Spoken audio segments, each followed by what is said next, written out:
हम लोग पढ़ने जा रहे हैं फिजिकल पेंडुलम।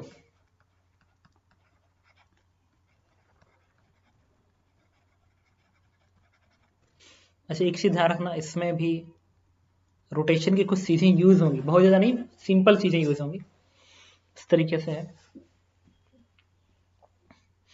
फिजिकल पेंडुलम होता है ऐसा है, मान लो ये एक्सेस है,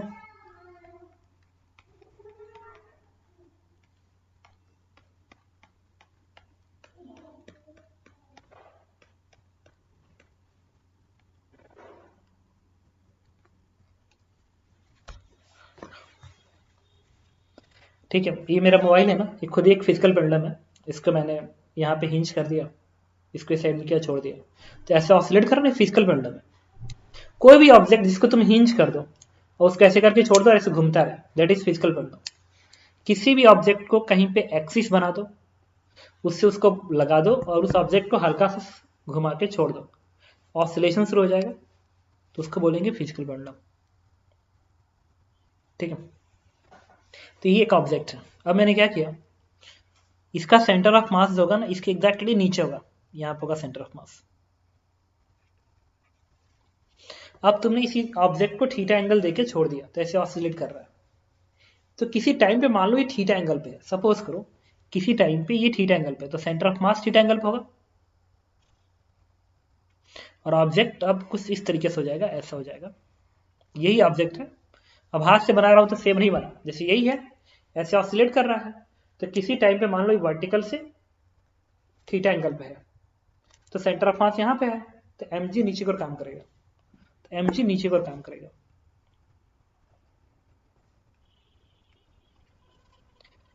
और सेंटर ऑफ मास की जो दूरी होगी इस एक्सिस से, this is LCM. LCM is distance of center of mass from axis of rotation. LCM is distance of center of mass from axis of rotation. ये वाला एंगल थीटा है किसी टाइम पे, तो थीटा का सेंस ये है, थीटा तुमने ऐसे दिया है और एम जी ऐसे है। अब तुम इस एक्सिस के ऊपर टॉर्क लिखोगे, तो टॉर्क होता है एम जी, टॉर्क लिखेंगे, टॉर्क बराबर आई अल्फा, एक फॉर्मूला होता है, टॉर्क बराबर होता है आई अल्फा। तो टॉर्क होगा M G into line of जो एम जी है ना, ये जो लाइन ऑफ एम जी की लाइन है, इसकी परपेंडिकुलर दूरी एक्सिस से होती है। ये जो एक्सिस है ना, इससे परपेंडिकुलर दूरी इस एम जी की लाइन की, ये वाला, ये है, ये दूरी है बेसिकली। तो अगर ये एलसीएम है और ये वाला एंगल थीटा है, तो कोई पूछे ये दूरी कितनी होगी, तो this is LCM sine theta. ये दूरी एलसीएम है, ये थीटा है, तो होगी एलसीएम साइन थीटा। तो टॉर्क होगा एम जी एलसीएम साइन थीटा। टॉर्क लिख रहे हैं आई अल्फा। अच्छा, एक माइनस एन में इस लगा रहा हूं कि थीटा का सेंस ऐसा है, अगर इस ऑब्जेक्ट की तरफ इधर घुमाव छोड़ोगे ना तो ऐसे घूमेगा, तो थीटा का सेंस इधर है और अल्फा का सेंस उल्टा है, टॉर्क का सेंस उल्टा है। एम जी ऐसे घुमा रहा है ना, ऐसे घुमा रहा है, टॉर्क का सेंस है और थीटा का सेंस है, दोनों में अपोजिट साइन है ना, इसलिए माइनस लगा दिया यहाँ पे। अगर मैं कहूँ कि थीटा बहुत ही स्मॉल है, this theta is very very small,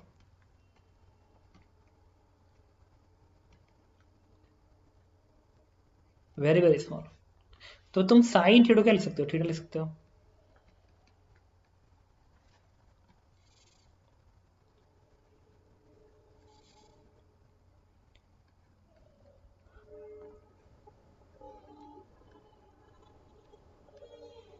देखो, इस आई को इसके नीचे भेज दिया और साइन थीटा को थीटा लिख दिया। सर तो ये एंगुलर एस एच एम समझ गया, अल्फा बराबर minus omega square theta, angular S H M. इसको अगर कंपेयर करा दोगे तो ओमेगा की वैल्यू आएगी under root of M G L C M divide by I. तो कोई पूछे टाइम पीरियड, तो time period is 2 pi by omega, time period is 2 pi by omega. तो ओमेगा इसको प्लेस करो तो आएगा root I upon M G L C M. तो अब फिजिकल पेंडुलम इस चीज को ध्यान रखेंगे कि टाइम पीरियड का फॉर्मूला होता है 2π√I/mg LCM। अब कोई पूछा ना कि इसका इक्वेशंस क्या होगा डिस्प्लेसमेंट का, तो जैसे नहीं होता x बराबर a sin omega t plus five लिखते थे, वैसे ही थीटा बराबर ये जो डिस्प्लेसमेंट है ना थीटा बराबर ए की जगह पे होता है theta naught angular amplitude, maximum angle में कितना दूरी तय करेगा that is theta naught and sine omega T plus phi naught है दैट इज फाइव नॉट। ठीक है, तो थीटा क्या है, theta is angular position at time T, किसी टाइम टी पे सेंटर ऑफ मास इस मीन पोजीशन से कितना दूरी पे है वही ये थीटा नॉट है और थीटा है, और थीटा नॉट क्या है इस मीन पोजीशन से मैक्सिमम दूरी है। ओमेगा क्या है एंगुलर फ्रीक्वेंसी ये वाला, और फाइव नॉट क्या फेस कांस्टेंट है। ओके, तो अब देखो मैंने बना दिया फिजिकल पेंडुलम, ये फिजिकल पेंडुलम दिखा दिया, ये वर्टिकल लाइन से एंगल थीटा दिखा दिया, सेंटर ऑफ मास दिखा दिया mg दिखा दिया, और सेंटर ऑफ मास का इस एक्सिस से परपेंडिकुलर दूरी LCM दिखा दिया, लिखा 2π√I/mg LCM। ये टाइम पीरियड का फॉर्मूला तुम्हें याद करना है।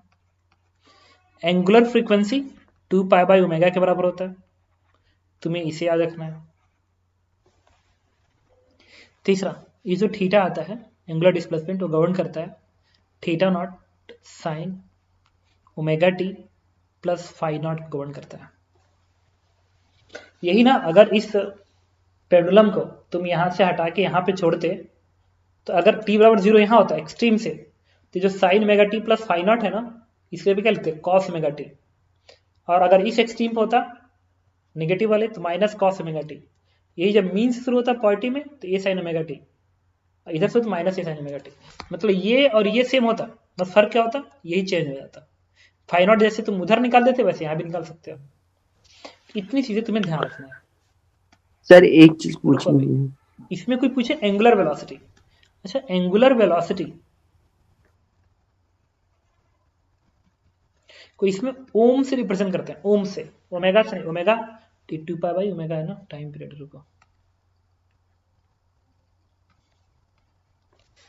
एंगुलर फ्रीक्वेंसी एंगुलर वेलोसिटी को ओम से रिप्रेजेंट करता है, ये होगा क्या dθ/dt। कोई पूछे एंगुलर एक्सेलरेशन बताइए, अल्फा से रिप्रेजेंट करते हैं, ये होगा d/dt। दूसरा, अल्फा और थीटा में एक रिलेशन हमेशा रहेगा, ये वाला। यहाँ पे ओमेगा एंगुलर फ्रीक्वेंसी है न कि एंगुलर वेलोसिटी है, एंगुलर वेलोसिटी ओम से रिप्रेजेंट करता है। अब एक काम करो, हाँ तुम पूछो क्या पूछ रहे थे। इसमें कोई क्या है कि मैक्सिमम एंगुलर वेलोसिटी कितनी होगी, इसकी मैक्सिमम वैल्यू, तो that is theta not, differential करोगे ना साइन का कॉस बनेगा, ओमेगा बाहर आएगा तो थीटा नॉट ओमेगा बनेगा मैक्सिमम एंगुलर वेलोसिटी। अब कोई पूछे मैक्सिमम एंगुलर एक्सेलरेशन क्या बनेगा, अल्फा मैक्सिमम, तो बनेगा क्या, ये थीटा जब पे थीटा नॉट लिखोगे ओमेगा स्क्वायर करोगे तो ओमेगा स्क्वायर थीटा नॉट, तो ये बनेगा मैक्सिमम एंगुलर एक्सेलरेशन। इस चीज को ध्यान रखना है, और ये सिमिलर कंडीशन है, हर चीज सेम है, बस लीनियर और एंगुलर में अंतर क्या है, एक्स को थीटा से रिप्लेस कर दो, वेलोसिटी को तुम एंगुलर से रिप्लेस कर दो, एक्सेलरेशन को तुम अल्फा से रिप्रेजेंट कर दो, रिजल्ट सेम मिलेगा। देखो यहीं पर रिप्लेस कर दो, थीटा की जगह पे एक्स लिखो और थीटा नॉट की जगह पे क्या लिखोगे, एम्पलीट्यूड की जगह पे थीटा नॉट, बाकी चीजें सेम। देखो थीटा जब लिखो एक्स और थीटा नॉट की जगह पे क्या लिखोगे, ए लिखो, ए तो नहीं बन गया एक्स बराबर a sine omega T plus five बन गया। ये देखो मैक्सिमम वेलोसिटी क्या होती है, मैक्सिमम वेलोसिटी होती है, मैक्सिमम वेलोसिटी होती है भी ए ओमेगा होती है, तो मैक्सिमम एंगुलर वेलोसिटी क्या होगी, तो ए की जगह पे क्या लिखोगे थीटा नॉट, ओमेगा तो वही रहेगा, ओमेगा को ओमेगा से रिप्लेस करना होता है, तो आ गया ना थीटा नॉट ओमेगा बन गया। और वहां पे मैक्सिमम एक्सेलरेशन में क्या लिखा था, ये ओमेगा स्क्वायर, तो अल्फा की मैक्सिमम वैल्यू क्या आएगी, अल्फा की मैक्सिमम वैल्यू क्या आएगी, ए की जगह पे theta naught into omega square आ गया।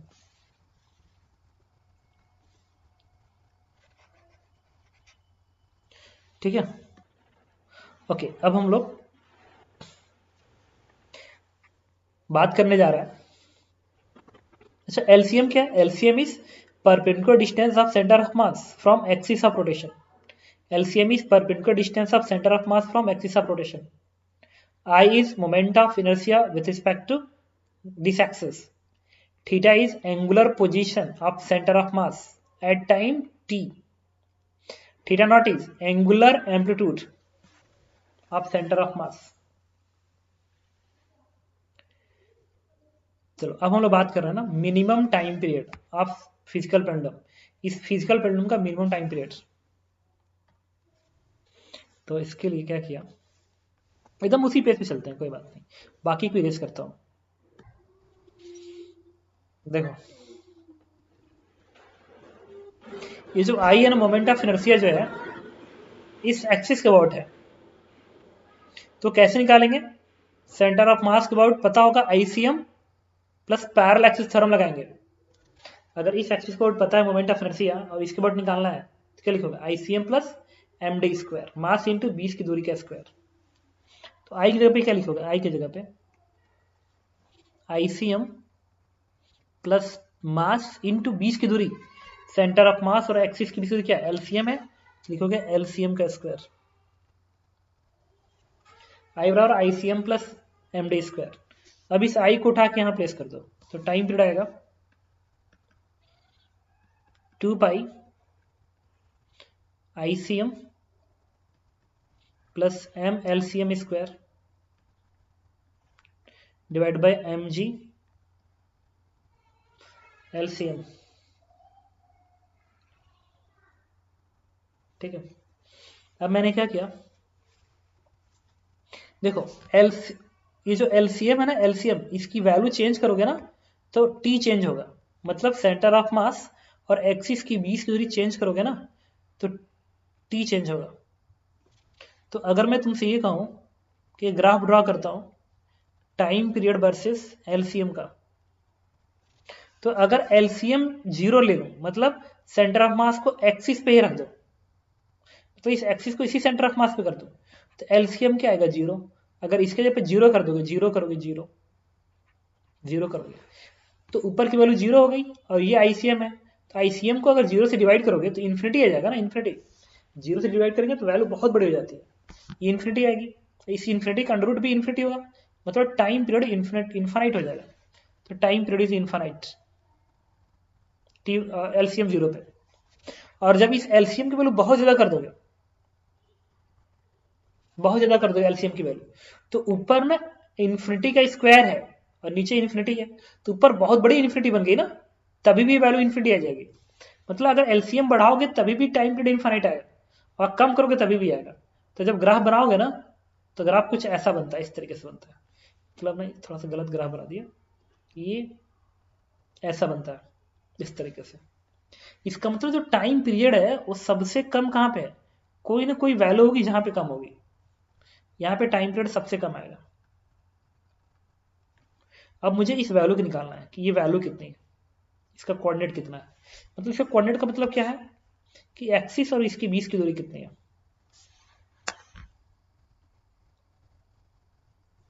ठीक है. तो इसके लिए देखो टाइम एलसीएम का फंक्शन है, तो अगर टाइम को तुम्हें मैक्सिमाइज करना है तो अंदर वाले फंक्शन को मैक्सिमाइज करना पड़ेगा, अंदर वाले फंक्शन को मैक्सिमाइज करना पड़ेगा. और अंदर का फंक्शन मैक्सिमम कब होगा? जब इसका डिफरेंशिएशन 0 होगा. मैथमेटिक्स 2 में पढ़ाया था कि मैक्सिमम मिनिमम पे डिफरेंशिएशन 0 होता है, तो इस फंक्शन को डिफरेंशिएट करके 0 करेंगे अंदर वाले को. इसलिए भाई टी को मैक्सिमाइज करना है, तो जब अंदर वाला मैक्सिमम होगा तभी तो पूरा टी मैक्सिमम होगा. तो अंदर वाले को ही मैक्सिमाइज ना कर दो तो इसी को मैक्सिमाइज करो. क्या लिखोगे? Denominator into numerator differentiation. 0 equals to denominator नीचे वाला है ना, तो एम जी एलसीएम इंटू न्यूमरेटर का डिफरेंशिएशन, इसका आईसीएम का 0 आएगा, कांस्टेंट है, और इसका बनेगा m into L square C M का, ये बनेगा 2 एलसीएम माइनस न्यूमरेटर इंटू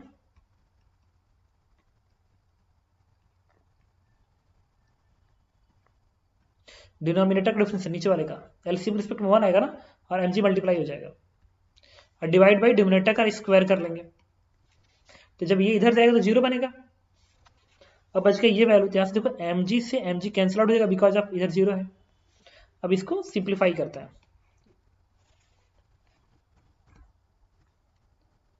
अब इसको सिंपलीफाई कर रहा हूं, देखो तो इसको मैंने उधर भेज दिया,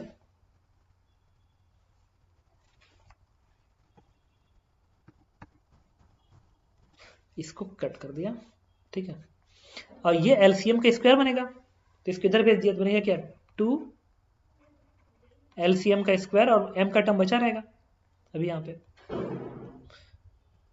और ये क्या बन गया, माइनस आईसीएम,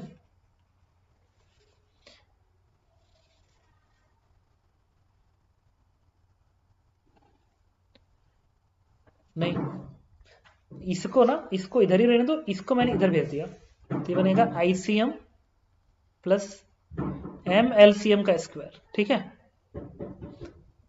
एक अब मैंने क्या किया, इसको और सिंपलीफाई करेंगे, तो यहां से ये टर्म इसको कैंसिल आउट करेगा, यहां से बनेगा पता है कितना, एलसीएम का स्क्वायर बराबर बनेगा आईसीएम अपान एम आ जाएगा, ठीक है।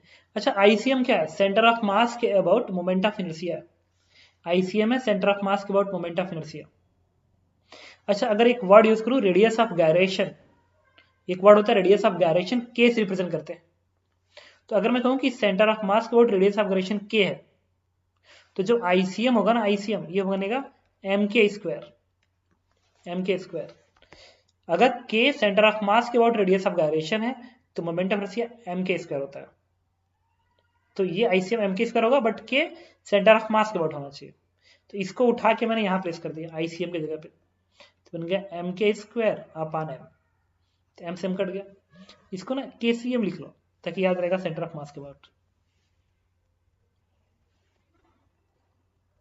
तो इससे क्या आएगा, एलसीएम के स्क्वायर बराबर केसीएम का स्क्वायर, तो इससे एलसीएम बन गया केसीएम, इसका मतलब एलसीएम क्या है, एलसीएम सेंटर ऑफ मास और एक्सिस की बीच की दूरी है जो कि केसीएम के बराबर है, तो ये होगा केसीएम। तो तुम्हें इस ग्राफ को याद रखना है, और इसमें तुम्हें एक पॉइंट याद रखना है कि टाइम पीरियड उस एक्सिस के अबाउट मिनिमम होता है जिस एक्सिस की दूरी सेंटर ऑफ मास से सेंटर ऑफ मास के अबाउट रेडियस ऑफ गायरेशन के बराबर होता है। तो पहले इसे कॉपी करो, फिर स्टेटमेंट बताता हूं, कॉपी करो। तुम्हें क्या क्या याद करना पड़ेगा, एक तो इसे याद करना है, एक इसे याद करना है, ठीक है, और एक ये वाला टर्म याद करना, ये वाला टर्म, और इसमें एक स्टेटमेंट नोट करो, लिखो time period will be minimum, time period will be minimum about that axis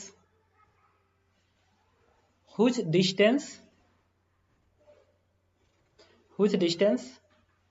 from center of mass,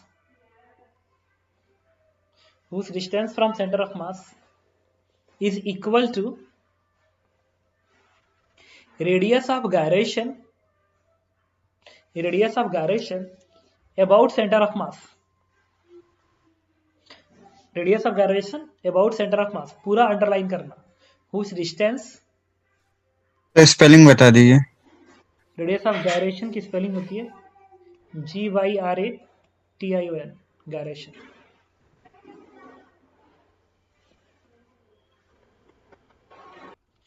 देखो एक रॉड है जिसका मास सेम लेंथ एल है और ये एक्सिस है,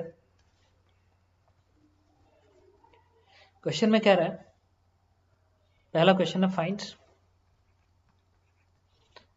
टाइम पीरियड्स, दूसरा क्वेश्चन है distance of axis from centre of mass so that T will be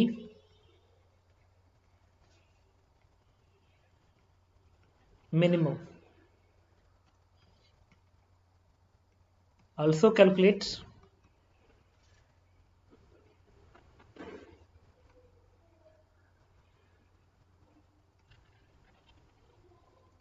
minimum time.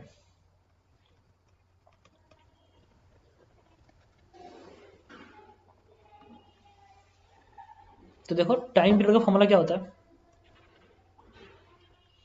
2 pi root I upon mg LCM। I क्या है? मोमेंट ऑफ इनर्शिया है। किसके अबाउट?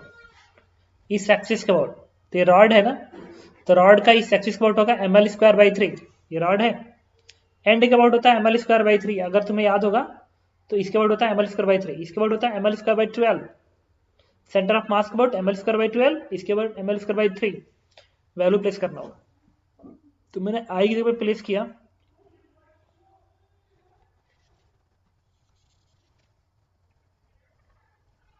ml²/12, आई की जगह पर रखा। फिर यहाँ पर रखा m g LCM। LCM जो है वो सेंटर ऑफ मास की दूरी है इस एक्सिस से, जो कि L/2 के बराबर है। तो m से m कट गया, ये कल से कल कटेगा। अच्छा आई तो बाद में ना, रुको। तो time period t = 2 pi root I upon I की जगह पे रख दिया mg LCM L/2। तो वैल्यू क्या आ गई? दैट इज 2 पाई रूट, ये 2 का टर्म ऊपर जाएगा तो ये L अपान 6g बनेगा। This is answer.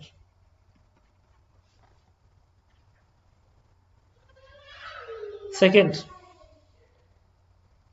Distance of axis from the centre of mass so that time period will be minimum. तो टाइम पीरियड मिनिमम क्या होगा? तो उस एक्सिस का जो डिस्टेंस होना चाहिए, जो एक्सिस होना चाहिए, वो सेंटर ऑफ मास से जो दूरी होनी चाहिए वो कितना होना चाहिए? KCM के बराबर होना चाहिए। तो जो LCM होना चाहिए that will be equal to KCM for minimum time period. अब KCM किसके बराबर होगा? तो KCM is radius of gyration about centre of mass. तो सेंटर ऑफ मास के अबाउट अगर रेडियस ऑफ गायरेशन KCM है तो सेंटर ऑफ मास के अबाउट मोमेंटम सी क्या बनेगा? m इंटू KCM का स्क्वायर। रेडियस ऑफ गायरेशन अगर k है तो बनता है mKCM का स्क्वायर, और सेंटर ऑफ मास के अबाउट मोमेंट ऑफ इनर्शिया होता है ml²/12।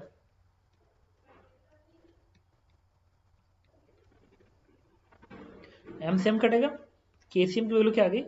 This is L upon √12 and this one is answer. ये जो दूरी होनी चाहिए LCM, ये इतना होगा तो मोमेंट ऑफ इनर्शिया सबसे कम आएगा, मोमेंट टाइम पीरियड सबसे कम आएगा। अब पूछ रहा हूँ टाइम पीरियड भी बताइए। तो जो टाइम पीरियड t होगा this is 2 pi root I upon mg LCM, ये लिखेगा ना, फॉर्मूला दिया होगा। और आई किसके अबाउट होगा? आई इस एक्सिस के अबाउट होना चाहिए। तो क्या करेंगे? सेंटर ऑफ मास के अबाउट निकालेंगे, अब पैरेलल एक्सिस थ्योरम लगा देंगे। देखो ये एक्सिस के अबाउट निकालना है आई, और ICM पता है इसके अबाउट, तो ICM प्लस md² इसके अबाउट हो जाएगा। तो ICM किसके बराबर होता है? तो ml²/12 प्लस m, अब 20 दूरी क्या? LCM L/√12 है ना, तो क्या लिखोगे? L² अपान 12। तो नेट आई बन गया, सेंटर ऑफ मास वर्ड लिखा, पैरेलल थ्योरम लगा दिया, आ गया इसके बाद moment inertia divide by mg। फिर ये फॉर्मूला लगाऊंगा, फिर ये फॉर्मूला लगा रहा हूं, आई लिख लिया, ये फॉर्मूला में mg LCM जो है एक्सिस और सेंटर ऑफ मास की 20 दूरी है, दैट इज L/√12।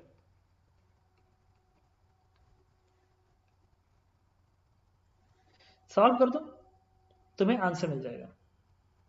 ठीक है, अब कोई डाउट हो तो पूछो, बता दो। जो फर्स्ट पार्ट है ना, ये इसके अबाउट लिखना था तो ml²/3 लिखना चाहिए था, तो ये गलती कर दिया था मैंने। तो ये हो जाएगा 2 का टर्म ऊपर जाएगा तो 2/3। ठीक है, कॉपी करो।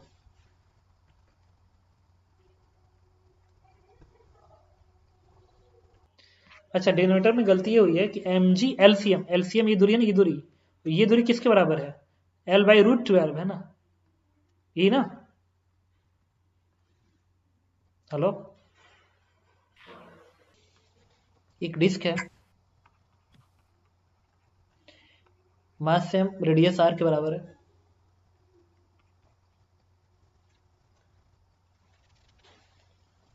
और यहां पे हिंज कर दिया, क्वेश्चन पूछ रहा है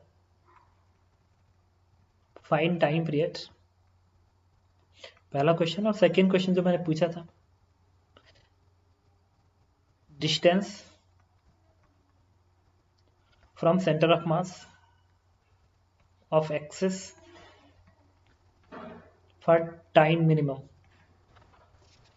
जरा सॉल्व करो तो। और ये डिस्क है इस तरीके से, और एक्सिस जो है वो डिस्क के प्लेन के परपेंडिकुलर है, तो इस एक्सिस के अबाउट टाइम पीरियड बताना है अगर ऐसा ऑसिलेट कर रहे हो तो। दूसरा, इस एक्सिस की दूरी सेंटर ऑफ मास से कितना रखें ताकि इसका टाइम पीरियड मिनिमम आए।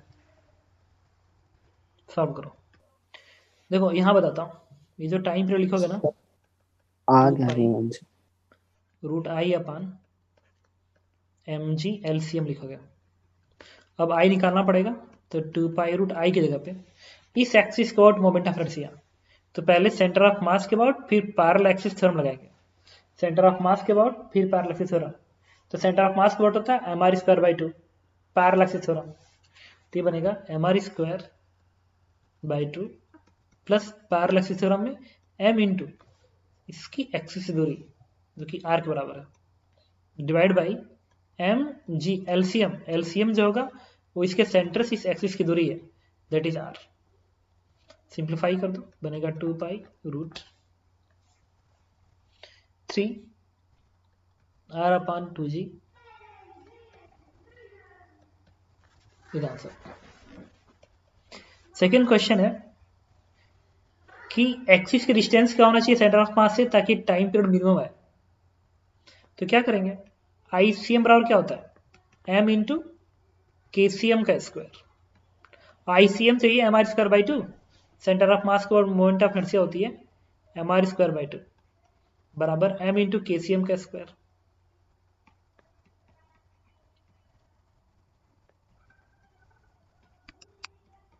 तो एम से एम कटेगा, आर स्क्वायर का आर बनेगा, 2 का रूट 2 आएगा। This is answer. ठीक है, ठीक है।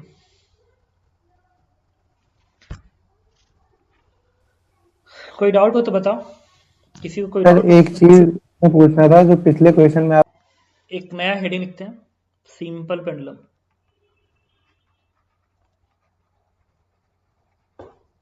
ऐसा मुश्किल से 2 लेक्चर और लगेंगे, चैप्टर खत्म हो जाएगा। सिंपल पेंडुलम, इसीलिए इसको लास्ट में बचा के रखा था क्योंकि रोटेशन का यूज आने वाला था। सिंपल पेंडुलम, सिंपल पेंडुलम कुछ नहीं होता, एक रस्सी से को हिंज किया जाता है ऊपर की ओर, और उस रस्सी से एक पार्टिकल को बांध दिया जाता है। स्टील बॉल होता है उसके बांध दिया जाता है, साइज में बहुत छोटा होता है, उसको बोलते हैं हम लोग सिंपल पेंडुलम। ठीक है, और इस सिंपल पेंडुलम का जो सेंटर है उससे, एक सेकेंड,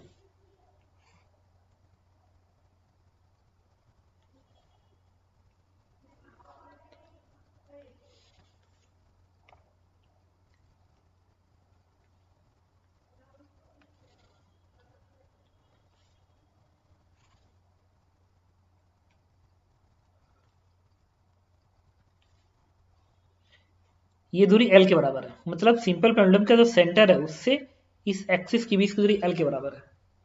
कोई पूछ इसका टाइम पीरियड पूछता है कि एक रस्सी से एक पार्टिकल बांध दिया, उसको छोड़ दिया, फिर ऐसे घूमेगा, वो सिंपल पेंडुलम है। ठीक है, तो है तो ये भी फिजिकल पेंडुलम का ही पार्ट, तो डिराइव भी टाइम पीरियड उसी से होगा। तो टाइम पीरियड फॉर्मूला होता है 2 pi root I upon M ji LCM. तो 2 पाई लिखेंगे और आई की जगह पे इसका मास मान लो m के बराबर है, तो ये एक्सिस है, ये एक्सिस है, ये पॉइंट मास है, तो पॉइंट मास का एक्सिस के अबाउट मोमेंट ऑफ इनर्शिया होती है M R square.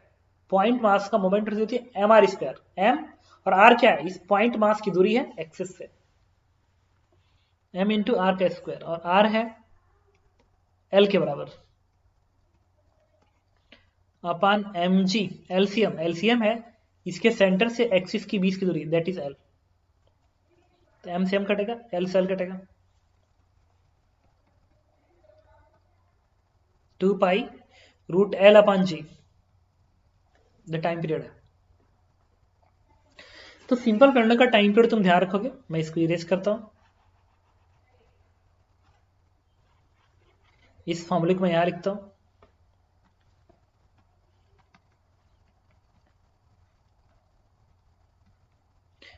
To pi root L upon जी।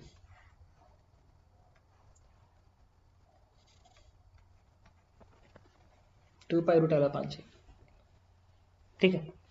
अच्छा, यही चीज मान लो सिंपल पेंडुलम को किसी तुमने लिफ्ट में रख दिया, लिफ्ट में रख दिया, लिफ्ट ऊपर की ओर एक्सेलरेट हो रही है और उस लिफ्ट के अंदर तुम एक्सपेरिमेंट कर रहे हो।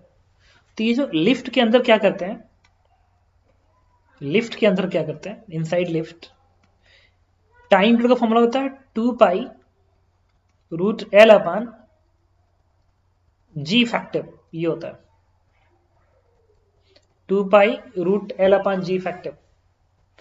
लिफ्ट अगर ऊपर को एक्सेलरेट हो रही है, अगर लिफ्ट अपवर्ड एक्सेलरेट हो रही है, अपवर्ड एक्सेलरेट हो रही है, तो याद करो लॉज ऑफ मोशन बताया था, जी फैक्टिव जी प्लस ए के बराबर होता है। डाउनवर्ड एक्सेलरेट हो रही है, डाउनवर्ड एक्सेलरेट हो रही है, तो जी फैक्टिव जी माइनस ए होता है, बट ये हमेशा किससे कम होना चाहिए, जी से कम होना चाहिए।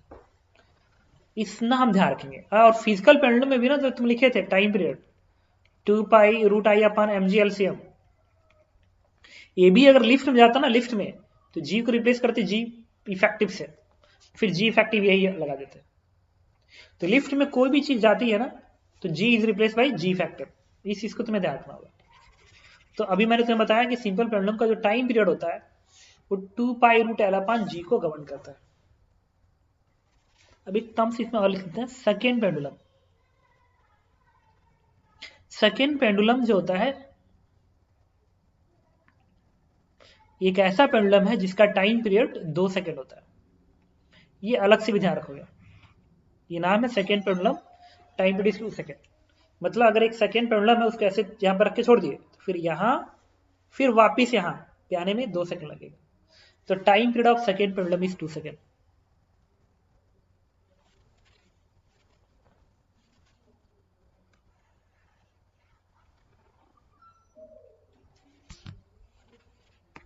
तो simple pendulum time period 2 pi root L upon g, lift में रहेगा तो इस फॉर्मूले का यूज करेंगे, अपवर्ड एक्सेलरेशन डाउनवर्ड, और सेकेंड पेंडुलम का time period is 2 second.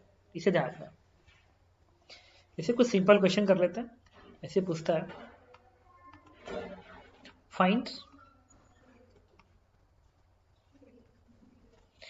Length of simple pendulum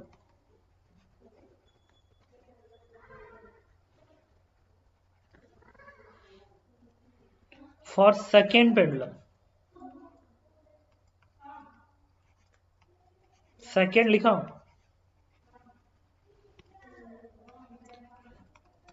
मतलब उस सिंपल पेंडुलम का लेंथ बचाइए जो सेकेंड पेंडुलम की तरह से काम करे। तो सेकेंड पेंडुलम का टाइम पीरियड होता है 2 second, equals to 2 pi root L upon जी, और जी को टेन लिख सकते हो, स्क्वायरिंग कर दो, ये 2 से 2 कटेगा, स्क्वायरिंग करो तो बनेगा 1 बराबर पाई का स्क्वायर एल अपॉन 10 बनेगा। तो यहां से एल की वैल्यू क्या आएगी, इसको इधर भेज दो, तो 10 अपॉन पाई स्क्वायर। एक और चीज, पाई स्क्वायर की जो वैल्यू होती है ना, रफली 10 के बराबर होती है, तो तुम उठा के यहां प्लेस कर सकते हो। तो 10 अपॉन 10, तो L is what 1 metre, and this is answer. तो अगर ऐसा क्वेश्चन आता है तुमसे पूछता है तो तुम ऐसे आंसर करोगे। कोई डाउट हो तो बताओ। कह रहा है एक फिजिकल पेंडुलम है जिसका एंगुलर पोजीशन इस फंक्शन को गवर्न कर रहा है। क्वेश्चन पूछ रहा है find time period, second question alpha की मैक्सिमम वैल्यू, तीसरा क्वेश्चन इसकी मैक्सिमम वैल्यू पूछ रहा है। सॉल्व करो तो क्या करेंगे, इसको कंपेयर कराएंगे, theta equals to theta naught sine omega T plus phi naught से। ओमेगा की वैल्यू आएगी पाई, कंपेयर करो, ओमेगा इज पाई, ओमेगा होता है 2 पाई बाई टी, टी की वैल्यू आएगी 2 सेकेंड। इसके बाद अल्फा मैक्स निकालना है, तो कंपेयर कराओगे तो थीटा नॉट कितना आएगा, दिस इज 2, थीटा नॉट 2 के बराबर आएगा। अब एक तो आंसर ये मिल गया। अल्फा मैक्स की जो वैल्यू होती है थीटा नॉट ओमेगा स्क्वायर होती है, तो 2 इंटू ओमेगा की वैल्यू क्या होगी, 2 पाई बाई टी, और टी की जगह पे 2 का square, 2 into pi square.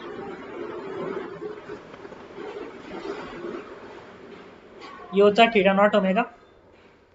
Theta naught किसके बराबर है, 2 के, ओमेगा किसके बराबर है, 2 पाई बाई टी, टी है 2 के बराबर, 2 पाई रेडियन पर सेकेंड। ठीक है, किसी को डाउट हो तो पूछो, बता दो। किसी को भी डाउट हो बताओ।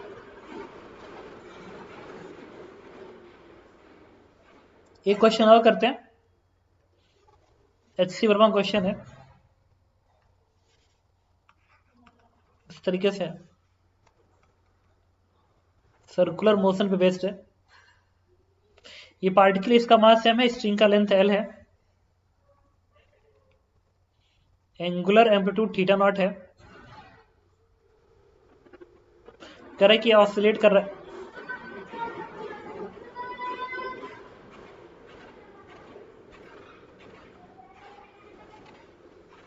क्वेश्चन में कह रहा है कि एक सिंपल प्रॉब्लम है, मास m लेंथ l का, थीटा नॉट एंगुलर एम्पलीट्यूड पे ऐसे घूम रहा है, ऐसे ऑसिलेट कर रहा है।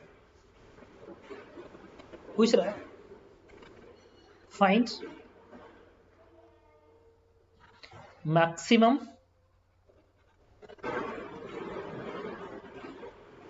Tension in string if theta naught is very small।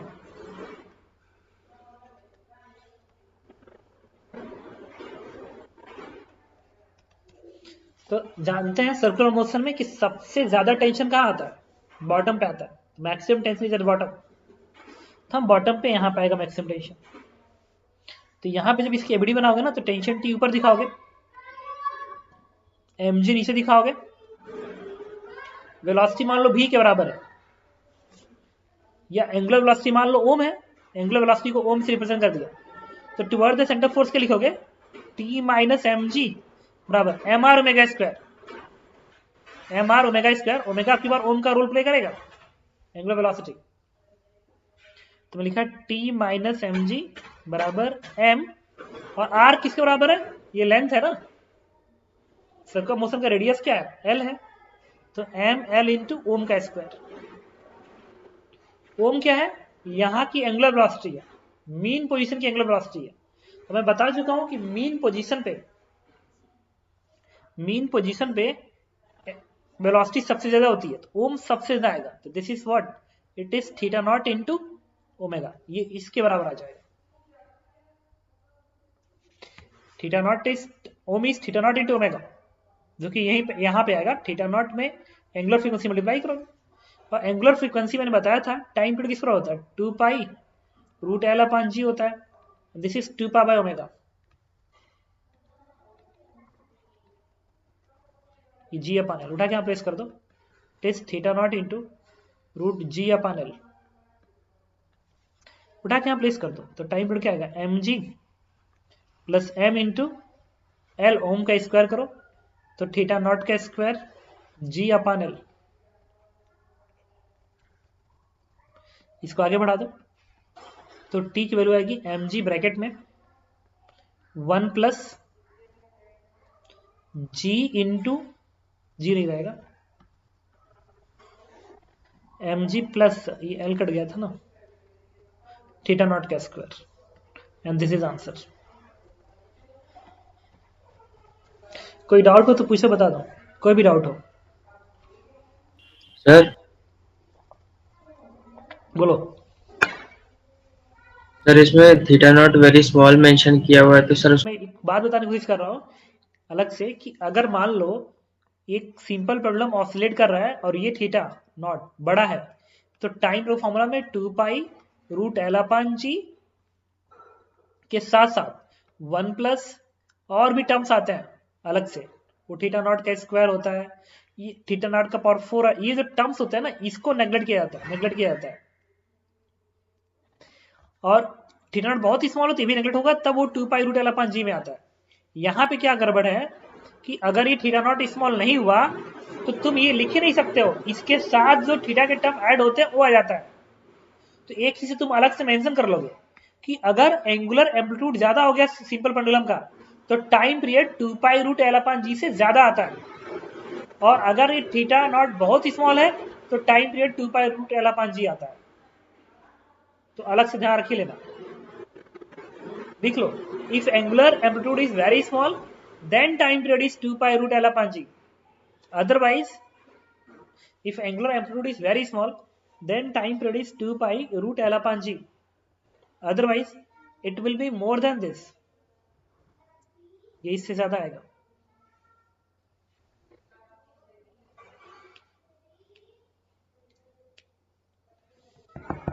ठीक है।